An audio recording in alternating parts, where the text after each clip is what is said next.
1 Coríntios capítulo 9, eu queria pedir ao pastor Reginaldo, venha fazer essa leitura aqui, por favor.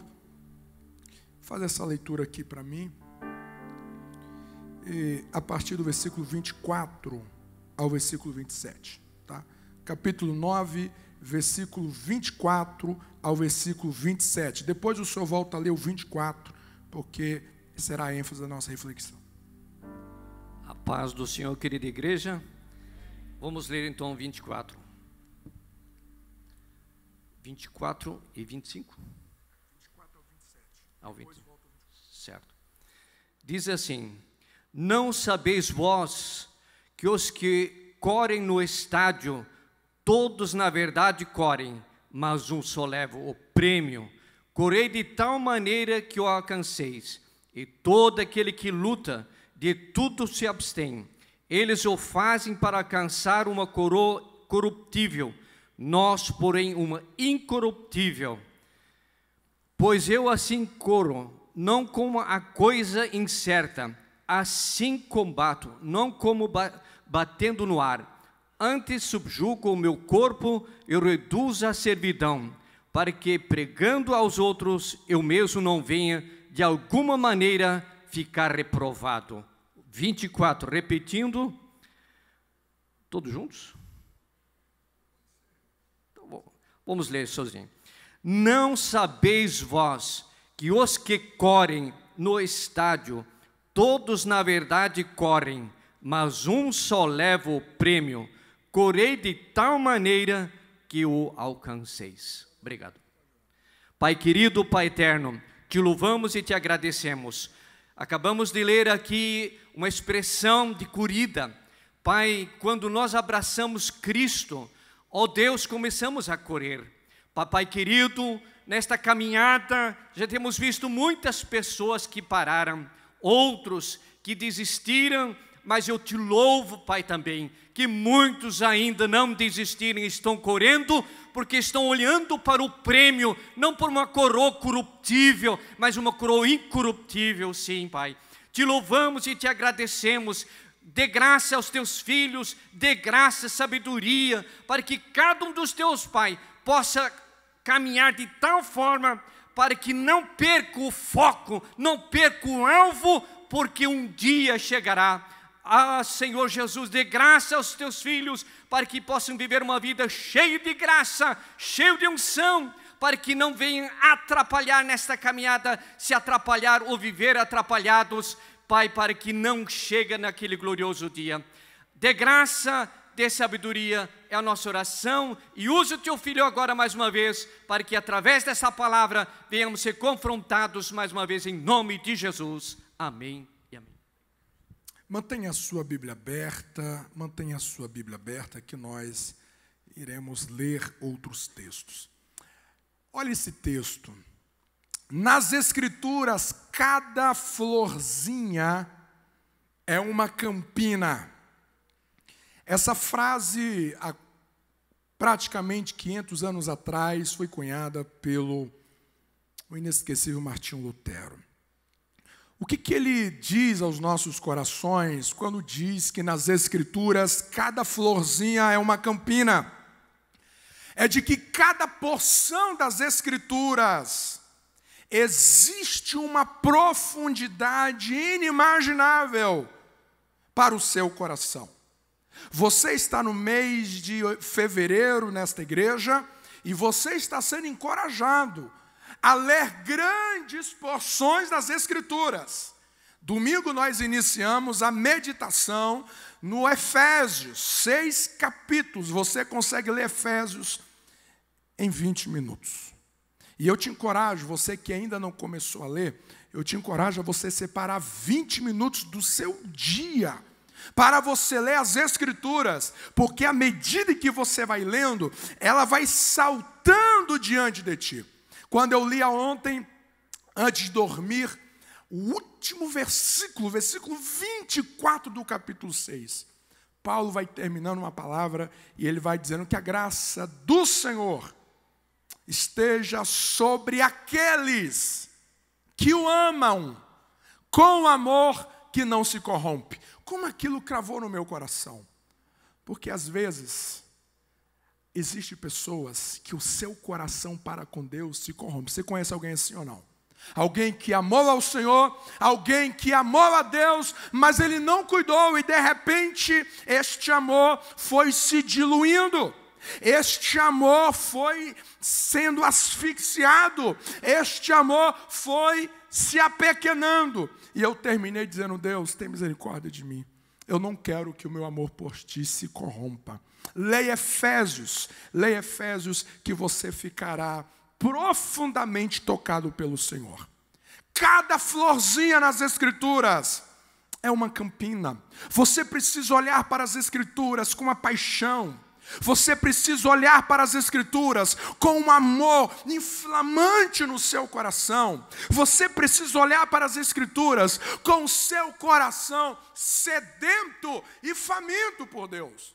Porque à medida em que você medita nas Escrituras com o seu coração apaixonado por ela, você viverá diálogos com Deus de uma maneira fabulosa. Uma das maneiras para você descobrir a profundidade das Escrituras é quando você trabalha o que a hermenêutica diz, comparação textual. Existe um segredo de você comparar a Escritura com a Escritura. Por exemplo, o único milagre que aparece nos 4 evangelhos, sabe qual é? O único milagre que Jesus operou que aparece nos 4 evangelhos, a multiplicação dos pães.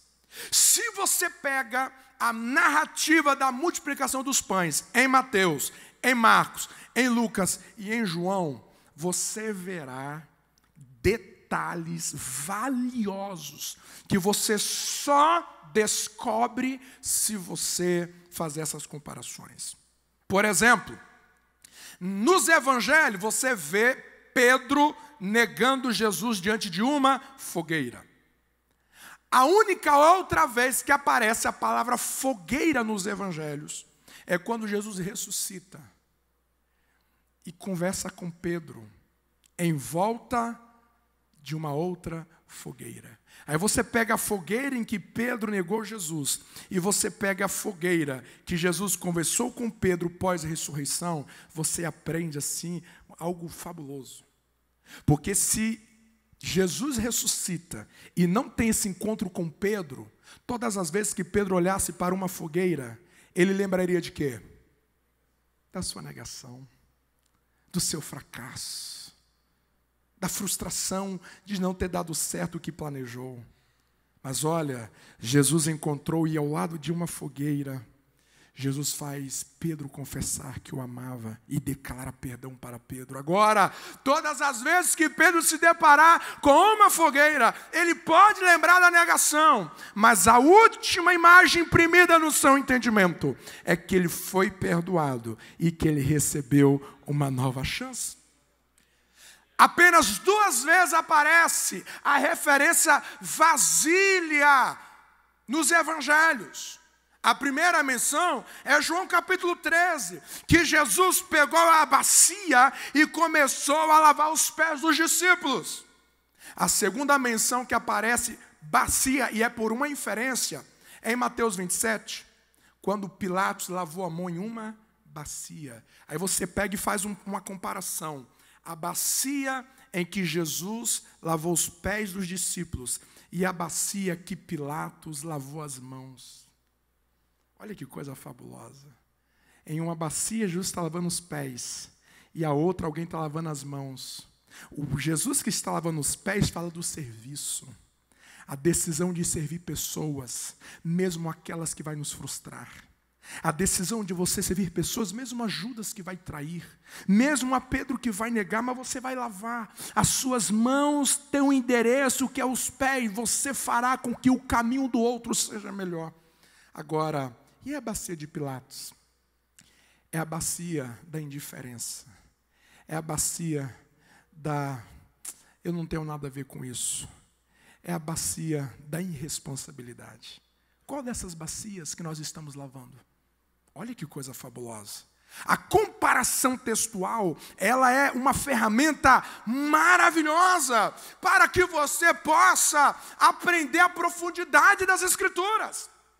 Por exemplo, se você apenas lê sobre Ló no Antigo Testamento, você vai bater em Ló, você vai colocar o Ló lá dentro do inferno. Mas Ló não aparece apenas no Antigo Testamento. Ló também aparece no Novo Testamento. Aí quando você compara a referência de Ló no Antigo Testamento e a do Novo Testamento, a sua visão muda. Então a comparação textual é um dos segredos para você entender de que cada porção das Escrituras é um poço, é um oceano para o seu entendimento, para lições maravilhosas. Por que a gente introduz dessa maneira? Porque hoje o texto que nós lemos é um texto profundíssimo.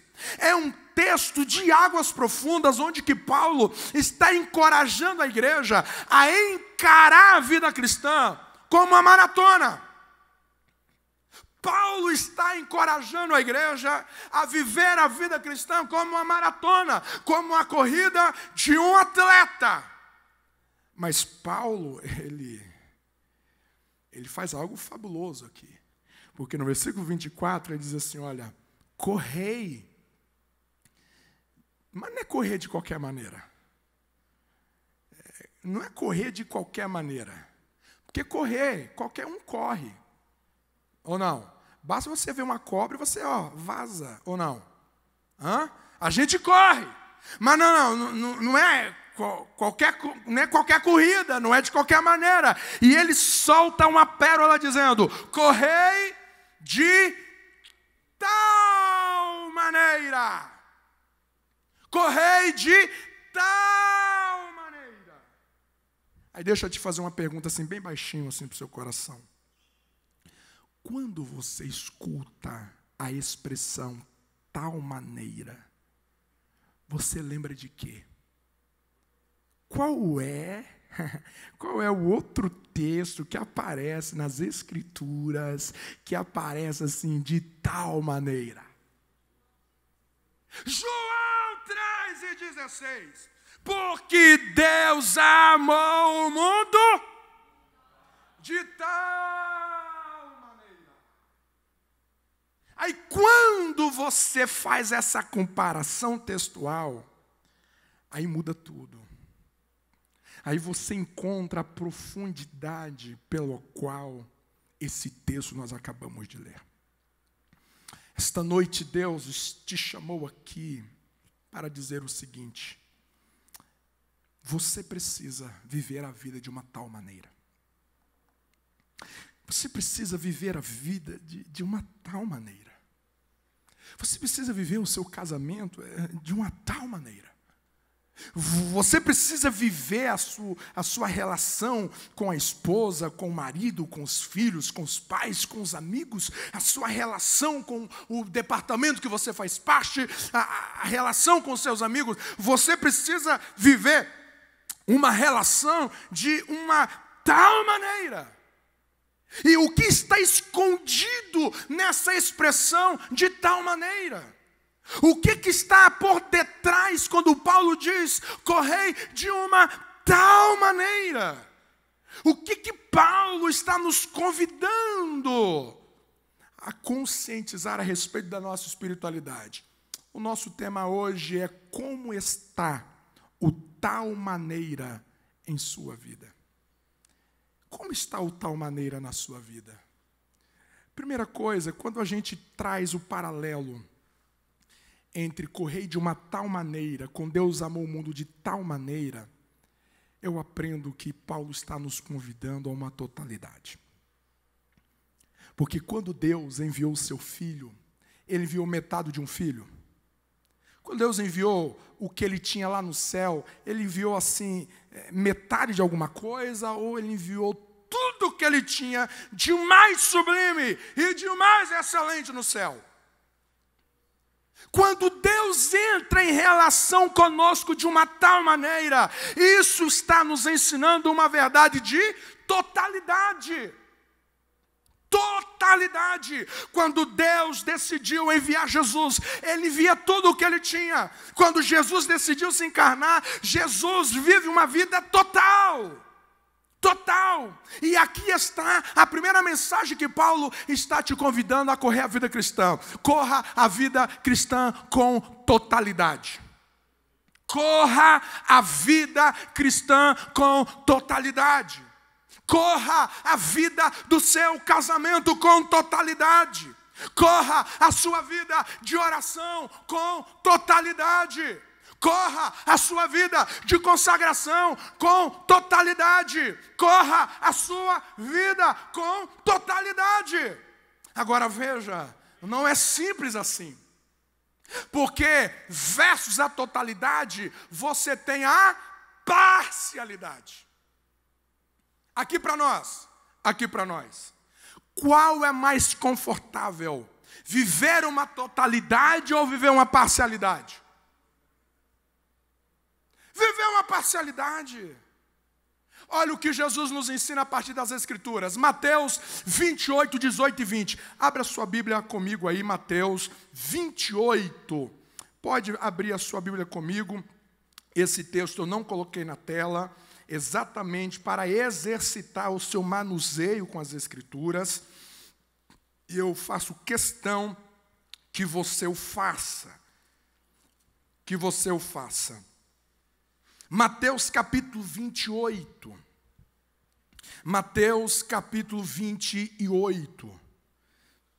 Olha o que diz, versículo 18. E chegando-se Jesus, falou-lhes dizendo: é-me dado todo o poder no céu e na terra. Portanto, ide e ensinai todas as nações, batizando-as em nome do Pai e do Filho e do Espírito Santo, ensinando a guardar todas as coisas que eu vos tenho mandado, e eis que eu estou convosco todos os dias, até a consumação dos séculos. Amém. Eu quero chamar a sua atenção para uma expressão no versículo 18. Todo poder. Diga comigo, todo poder. Versículo 19, eu quero chamar a sua atenção para todas as nações. Versículo 20, eu quero chamar a sua atenção para todas as coisas. Versículo 20 ainda, eu quero chamar a sua atenção para todos os dias. Então vamos dizer junto, vamos lá, está na tela agora.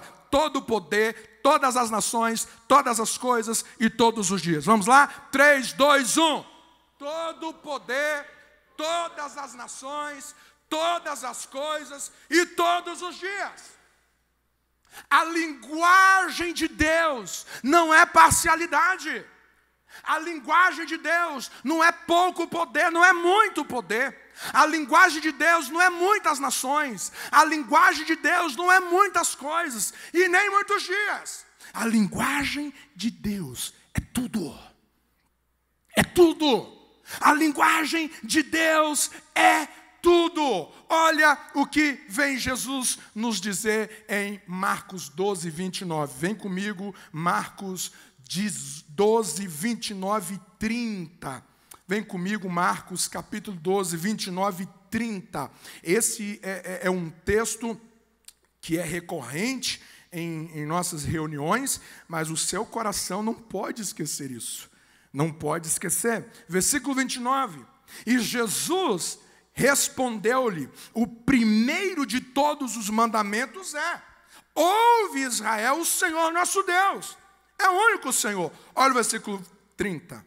Amará, pois, o Senhor teu Deus de coração, de alma, de entendimento e com forças. Esse é o primeiro mandamento. É isso, gente? Aqui para nós. Não seria mais fácil se tivesse escrito isso, não? Não seria mais favorável para nós se estivesse escrito assim: amarás, pois, o Senhor, teu Deus, com seu coração, com a sua alma, com o seu entendimento, com as suas forças. Não seria mais favorável, gente? Mas olha a linguagem de Deus. Olha a linguagem de Deus. Amarás, pois, ao Senhor teu Deus não é com muito do seu coração, é com todo o teu coração. Não é com muito da sua alma, é com toda a tua alma. Não é com muito do seu entendimento, é com todo o teu entendimento, é com todas as suas forças. Este é o primeiro mandamento. Percebe que a linguagem de Deus ainda é totalidade. Vem comigo, Mateus capítulo 9. Mateus capítulo 9. Acompanhem comigo, manuseie as suas escrituras. Capítulo 9 de Mateus, versículo 16 e versículo 17. Ninguém deita remendo de pano novo em veste velha, porque semelhante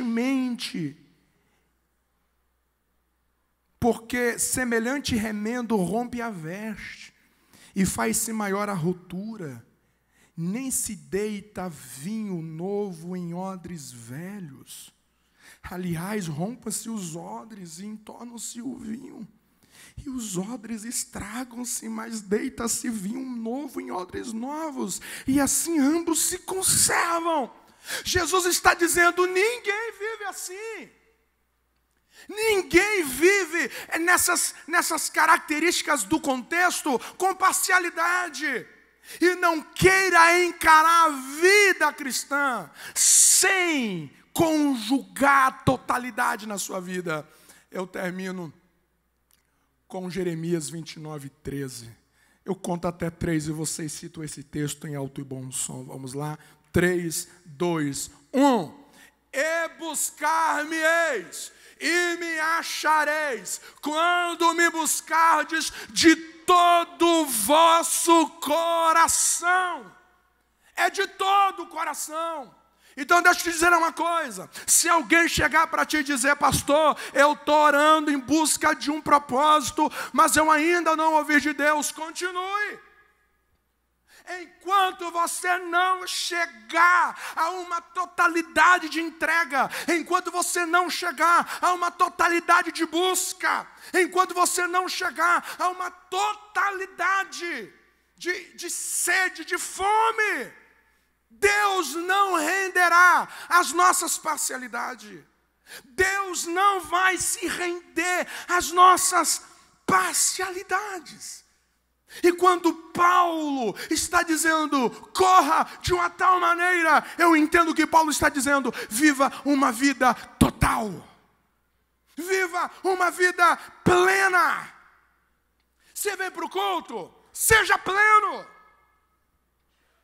Esteja totalmente aqui. Eu sei, gente, que isso não é fácil.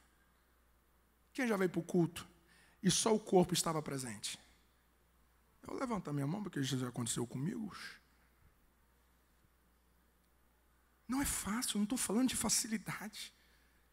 Mas eu estou falando que às vezes a vida vai perdendo brilho. Não é porque o encanto terminou, é porque a gente deixou de ser totais. Nós deixamos de ser totais. A vida cristã está tendo totalidade. Está tendo totalidade. Você não está se rendendo à parcialidade. Você marido, amados, quantas vezes a gente vai nos aconselhamentos e você ouve assim, pastor, ele só está em casa com o corpo. A mulher sabe quando o homem está em casa só com o corpo. O homem também sabe quando a mulher não está na sua totalidade. Nós sentimos, nós percebemos quando a parcialidade está no controle. E eu quero te encorajar esta noite a você fazer um firme compromisso de viver uma totalidade na sua vida cristã. Eu quero te convidar esta noite a você fazer um firme compromisso de não se render à parcialidade com Deus. Porque um dia, duas mães chegaram até o rei Salomão e ambas disseram de que o filho vivo era o delas. Porque ambas dormiam em uma casa, uma deitou sobre o seu próprio filho e morreu. No meio da noite, a outra roubou o filho da outra e ao amanhecer, a verdadeira mãe percebeu que o morto não era seu filho. Foram até o rei. E as duas argumentavam: é o meu filho, é o meu filho, é o meu filho. Então, Salomão disse: me traz uma espada. Vamos partir ao meio. A verdadeira mãe diz assim: não. Por quê que a verdadeira mãe não aceitou a parcialidade do filho? Porque se ela aceitasse a parcialidade, ele morreria. Então deixa eu te dizer uma coisa. Se você aceitar a parcialidade na vida cristã, isso pode atrair morte. Se você atrair a parcialidade nos seus relacionamentos, pode acontecer morte nessa relação. Se você decidir viver uma vida assim, medíocre, mediana, isso pode atrair morte. Porque nós fomos chamados para ser totais, nós fomos chamados para ser plenos, nós fomos chamados para ser inteiros diante da vida. Então eu quero que você faça uma oração esta noite. Fala: Deus, eu quero ser total. Toda alegria que eu posso viver nesse mundo, eu quero viver. Toda a empolgação, todo o ânimo, toda a força, toda a santidade, toda a ousadia, toda a virtude de Deus que eu posso viver nessa vida, eu quero viver.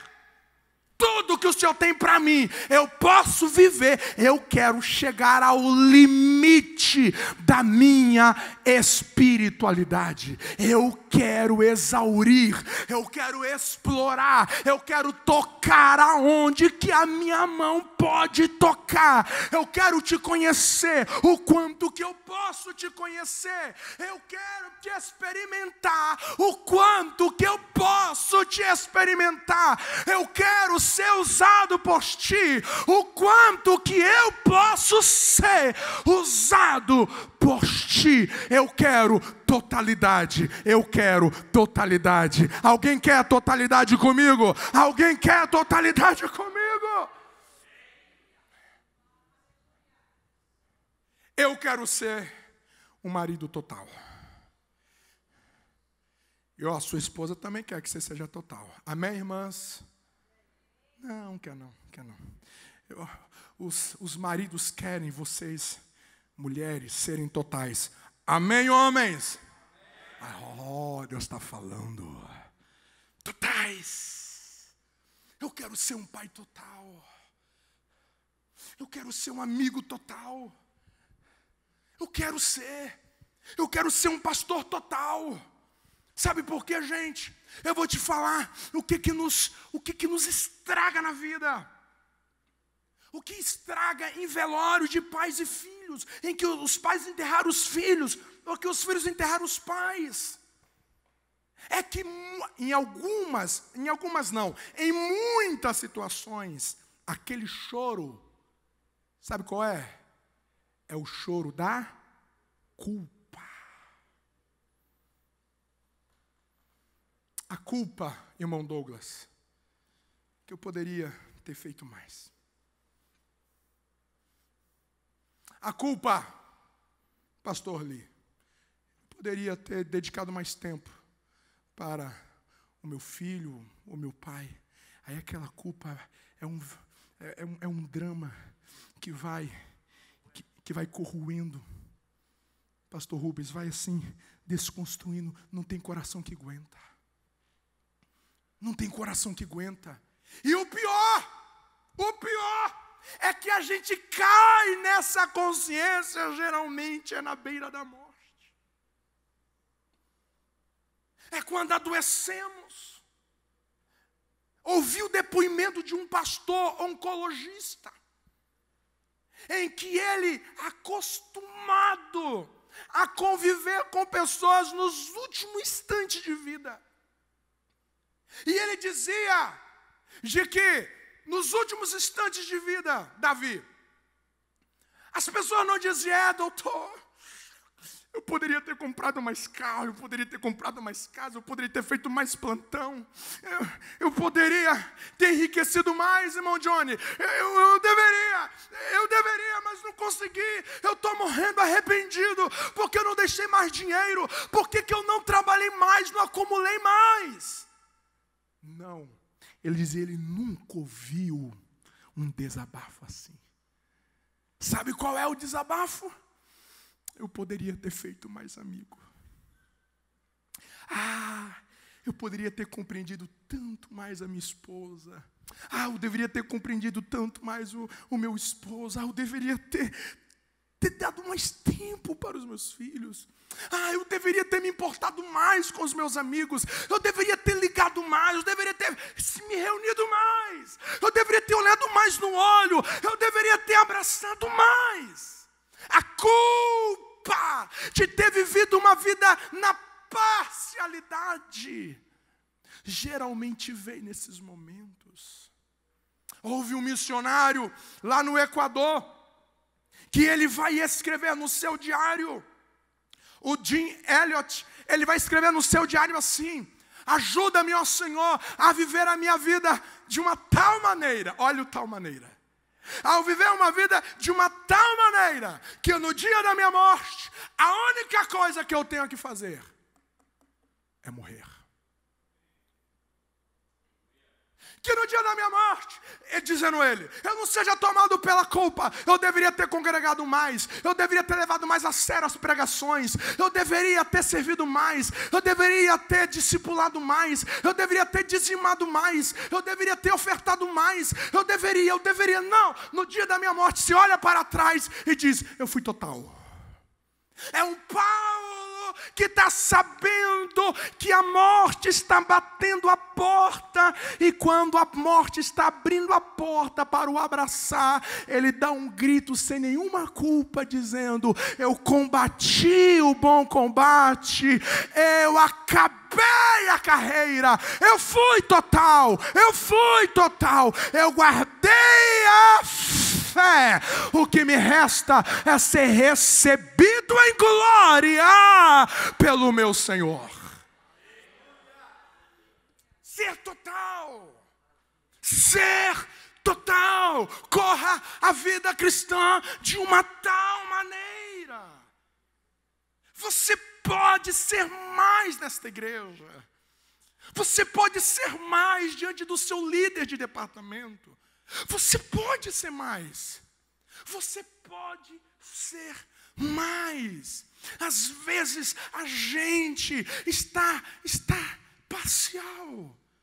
Às vezes a gente está dando a metade, mas a gente não quer abrir mão de um conforto. A gente não quer abrir mão da nossa zona do favorável. O texto que nós lemos fala de que o atleta, a palavra atleta aqui é agazonomai, é o termo de labuta, de um soldado que está suando em meio a uma guerra.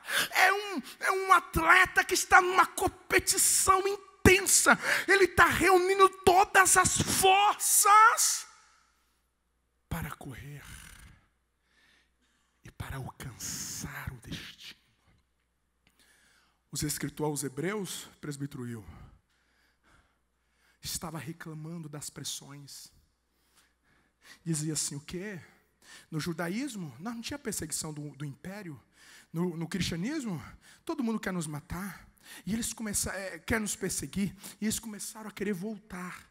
Aí o autor aos Hebreus dá um corretivo no capítulo 2, Teixeira, e diz assim, vocês ainda não chegaram até o sangue. Vocês estão reclamando do que não deveria. Vocês ainda não morreram. Vocês ainda não derramaram sangue. Ainda tem mais para ser dado. Ainda há um limite a alcançar. Então, meu querido, levante a cabeça, porque vida não é mole. Ou é? Não é não. É luta, é batalha. Não espere vida cristã ser moleza. Não espere que ser casado é moleza. Não pense que família é moleza. Não pense que relacionamento é moleza. Isso é pra gente total. É pra gente que mata a vida no peito e diz: eu vou, me espere que eu vou. É um Caleb que com 85 anos, o velho, quando pensava que ele estava gaga, ele dá um grito dizendo: eu quero a minha herança, e eu sei que lá tem gigante, mas que venha o gigante, o que está aqui dentro é maior do que está lá. A gente precisa disso, pelo amor de Deus. A gente precisa dessa graça. A gente precisa desse fervor de sermos totais. Vamos aplaudir o Senhor. Eu já vi gente aplaudir assim, ó. Meu Deus, a gente é total. Total. Tal maneira fala de totalidade. Diga aí para quem está ao seu lado: você é total. Fala: você é total, cara. Você é total, você é total, você é total. Segundo, tal maneira fala de profundidade. Deus amou o mundo de uma tal maneira. Profundidade. Profundidade. Aí você tem o quê? A superficialidade. Então o que eu quero dizer aqui com profundidade de Deus é porque quando Deus decidiu vir a nós, preste atenção, isso foi profundo. Isso fala de uma decisão de raízes. Você se lembra de Mateus capítulo 13? E Moisés, a parábola, o capítulo das parábolas. E saiu um semeador. Então só aqui a gente já caminharia há muito tempo. Porque tem muita gente que tem semente, mas não sai. Esse homem tinha semente e saiu. Saiu um semeador a semear. Aí uma caiu à beira do caminho. Veio as aves e roubou. Aí a segunda, preste atenção, caiu entre os pedregais. Aí o texto fala que a semente que caiu entre os pedregais é aquela semente que a pessoa recebeu. Recebeu com alegria, diz a Bíblia. Andrés, recebeu com alegria, cara. Mas vindo o sol, diz a Bíblia, secou, porque não tinha raiz. Então, quando a Bíblia fala de raiz, a Bíblia fala de uma firmeza de compromisso. Quando Deus decidiu criar a gente, foi profundo. Você acha que Deus não sabia que a gente ia pecar ou não? Sabia ou não? Você acha que quando ele viu Jesus, Jesus não sabia que ele ia morrer e ia ser crucificado? Você acha que não sabia ou não? Sabia ou não? Mas em nenhum momento Jesus retrocedeu. Porque o tal maneira fala de profundidade. Eu não volto atrás, tem raízes. Ei, olhe para cá, tem raízes. Você conhece essa imagem? O conhecido bambu chinês. Quem já ouviu falar do bambu chinês? Bambu chinês, os primeiros 5 anos, ele não aparece o broto. Gente, eu estou falando de 5 anos. É muito tempo para um cara que plantou e não vê nada. Durante os 5 primeiros anos, o bambu chinês está de uma maneira complexa e indescritível, descendo em raízes, raízes. 5 anos só de raízes, de raízes. Depois de 5 anos, em pouco mais de 5, 6 meses, ele chega a 25 metros. E quem diz que esse bambu quebra? Pode vir um vento. Então assim, viva a vida cristã de uma tal maneira. Viva com profundidade. Nada ou qualquer coisa pode te revirar. Você acredita? Olha aqui, ó. Você acredita que tem crente que sai de um culto abençoado e ele chega aqui no estacionamento e perde tudo? Você já ouviu essa história ou não? Chega no estacionamento, o cara xinga. Porque teve um que também não vigiou. Colocou o carro na frente e está batendo papo. Está lá na cantina. Você já ouviu essa história aqui ou não, Nadeblo? Eu sei que não é fácil, irmão. Mas 20, 15 minutos. Eu já esperei ali 40 minutos. Então, você atenção. 40 minutos, 30 minutos. Vai roubar o que você recebeu aqui, pelo amor de Deus? O que é isso, gente? Não tem raiz, não tem profundidade.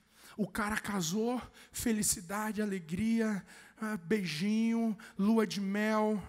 Aí quando vem as tensões, o cara quer pular fora, o cara quer sair fora. Viva de uma tal maneira. Viva a vida cristã de uma tal maneira que o vento vem, eu sei que dói, eu sei que trinca o vaso, eu sei que o negócio dói. Mas a gente é filho de Deus. A gente não vive a vida de qualquer maneira, a gente vive a vida de uma tal maneira. Isso fala de profundidade, de raízes. Jesus veio até a nós e disse: pode vir que eu aguento, pode vir cuspir no meu rosto, pode bater na minha face, pode me trair, pode me vender, pode fazer o que vocês quiserem, eu aguento, porque durante 30 anos, raiz, 30 anos, raiz, cadê o Messias? Que Messias? Raiz, quando veio os 3 anos, tinha raízes para Harambuginerevácia, tinha raiz para aguentar, tinha raiz para permanecer de pé, raízes, profundidade. A nossa geração precisa ser uma geração de profundidade. Pai, em nome de Jesus, inculca nos seus filhos a ter raízes. Porque a gente vai conseguir ter uma escola só de pastores ensinando para os nossos filhos. Nós não vamos conseguir um trabalho que só tem gente cheia do Espírito Santo como patrão e colega de trabalho. O mundo jaz no maligno. Os últimos dias serão tempos trabalhosos. As nossas universidades são antro de apostasia, de ateísmo, de agnosticismo. Mas se o seu filho estiver raízes, ele vai passar lá e nada vai arrancar o que Deus plantou dentro dele. Você concorda com isso? Aplauda o nome do Senhor Jesus.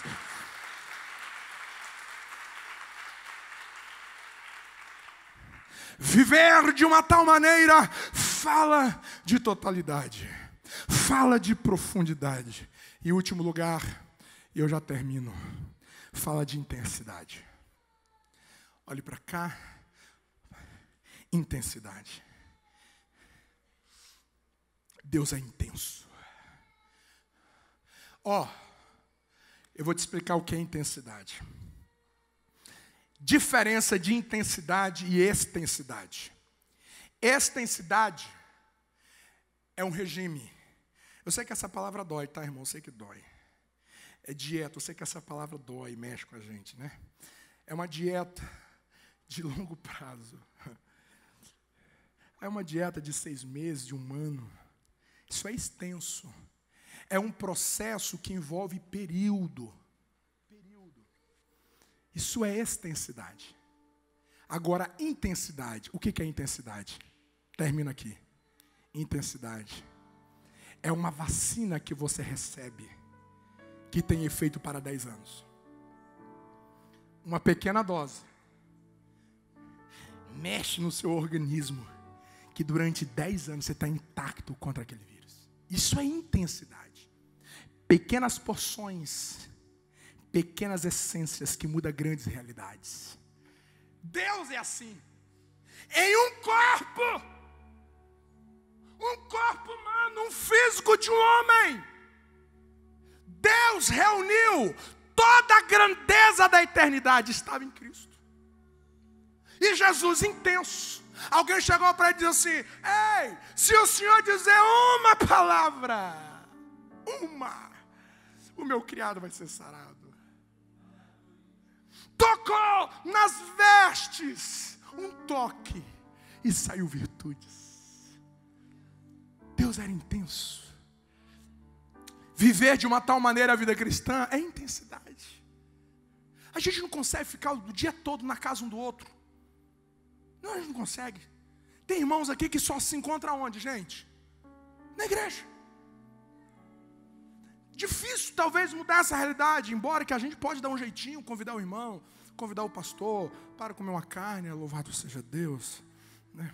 Chamar o irmão para tomar um café. Isso pode acontecer dentro de um planejamento, mas eu sei que é difícil. Agora, quando chega aqui, você pode ser intenso. Você pode dar um abraço em alguém, e esse abraço tocar tão profundamente essa pessoa, e tudo que ela precisava nesse culto ela recebeu num abraço. Você pode liberar uma palavra, um sorriso para alguém, que esse pequeno gesto vai mexer tanto com ele, vai mexer tanto com ela, que vai mudar, vai tocar. A intensidade, nós temos a luta da vaidade. A vaidade é o vazio, é o estar junto, mas não mexe, não interfere, não afeta, não muda, não transforma. Deus te chamou para ser intenso. Um tocar que você dá, uma palavra, pai, que você dá no seu filho, é suficiente para livrá-lo do inferno. Um conselho que você dá para alguém é suficiente para ajudá-lo a tomar uma decisão crucial.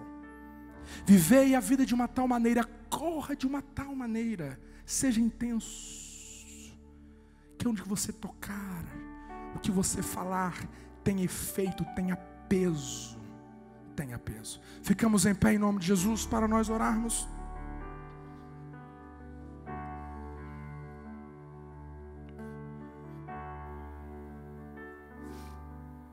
O texto que nós lemos, alguém parafraseou nesses textos, nessas palavras. Vários atletas correm, apenas um vence. Correr para vencer é para isso que os bons atletas treinam duro. Eles fazem isso por uma medalha de ouro que perde o brilho e o valor. Mas vocês estão atrás de uma medalha que nunca envelhecerá. Não sei sobre vocês, mas eu estou correndo a toda velocidade rumo à linha de chegada. Eu estou dando duro de mim. Nada de pegar leve. Estou alerta e preparado. Não vou ser apanhado dormindo no ponto. O texto que nós lemos, parafraseado. Eu vou passar aqui para vocês. Pode tirar o áudio da tela. Deixa só o Isaac aqui. Essa mulher é a Gabriela Anderson. Esse vídeo aconteceu em 84. Nas Olimpíadas, as primeiras Olimpíadas em que as mulheres puderam concorrer como atletas. E essa mulher foi a última mulher a cruzar a linha de chegada. Eu quero que você dê uma olhada à exaustão dessa mulher. Você dá uma impressão que essa mulher, ela é torta, ela tem necessidades especiais, ela está ao limite da sua condição física. Os médicos que acompanhavam ela, os treinadores, já vocês viram a cena, eles vão dizer: pare, você não precisa chegar na linha de chegada, você não precisa, você já foi longe demais. E ela dizia: não toque-me, porque se eles tocassem, iria invalidar todo o sacrifício dela. Ela relata numa entrevista que é indescritível as dores de câimbras que elas estavam sentindo depois de mais de 3 horas de provas. E essa mulher está indo ao limite da exaustão. Ela está, como diz o escritor aos Hebreus, ela está tirando forças de suas fraquezas. Ao lado estão os treinadores tentando convencer ela a parar. E ela dizia: eu não vou parar. Eu comecei uma corrida e eu terminarei essa corrida. E de repente ela reúne forças da onde que não tem, mas ela consegue cruzar a linha de chegada. Eu quero que você olhe para essas imagens e pergunta: aonde está o tal maneira da sua vida? Onde está o tal maneira da sua vida de oração? Será que você já se esforçou mesmo o máximo? Será que você não consegue ir além do que isso? Ah, pastor, a minha luta está tão grande, mas será que você já foi total mesmo? Você chegou à totalidade? Você chegou à profundidade mesmo? Você chegou à intensidade mesmo? Queridos, há um Espírito Santo dentro de nós. E Ele está aqui para dizer: eu vou te ajudar a viver um tal maneira. Eu vou te ajudar a viver um tal maneira. No seu dilema, nas suas fraquezas, eu vou te ajudar. Eu vou te ajudar. Efésios capítulo 3, versículo 11 e 12. Eu vou fazer abundantemente além e mais do que você tem pensado e pedido, segundo o poder que já está operando em você. Você que está aqui nesta noite e você fala: pastor, eu preciso que o meu tal maneira seja avivado. Quero que você levante as suas mãos. Eu vou levantar as minhas, que eu preciso disso. Levante as suas mãos, eu quero que você clame para que Deus avive o tal maneira na sua vida. Você pode correr de uma tal maneira. Você pode correr de uma tal maneira. Eu sei que isso é duro, é dureza, é sacrifício, é suor da alma. É suor da alma. Eu sei que você fala: pastor, eu não consigo mais ir à igreja, eu não consigo congregar, eu estou a ponto de desistir. Tá não, ainda tem um tal maneira, ainda tem mais que você pode dar, ainda tem mais que você pode frutificar. Você pode frutificar mais. Você pode conhecer mais a Deus. Você pode ser mais útil nesta igreja. Você pode ser mais frutífero nesta casa. Deus, eu oro por esta família. Kaluma handili chowe puri givando-lhe na alvure de gácia. Burtai fampurri de colo dinicando minacion. Vurla farte caplon jove de guinduria. Vem, Espírito de Deus, de dentro de nós. Ajuda este homem a reunir todas as forças de dentro de si. Ajuda este pai a reunir todas as forças de dentro de si. Ajuda esta mulher a reunir todas as forças de dentro de si. Ajuda a tua igreja a reunir todas as forças de dentro de si. E ajuda-o a correr de uma tal maneira. Ajuda-o a viver uma totalidade. Ajuda-o a viver uma profundidade. Ajuda-o a viver a uma intensidade. Seja tocado pelo poder de Deus nesta noite. Seja tocado pelo poder de Deus aonde que você está. Seja tocado pelo poder da palavra agora. Deus está te dizendo: você pode ir mais longe. Deus está gritando dentro de você: você pode melhorar.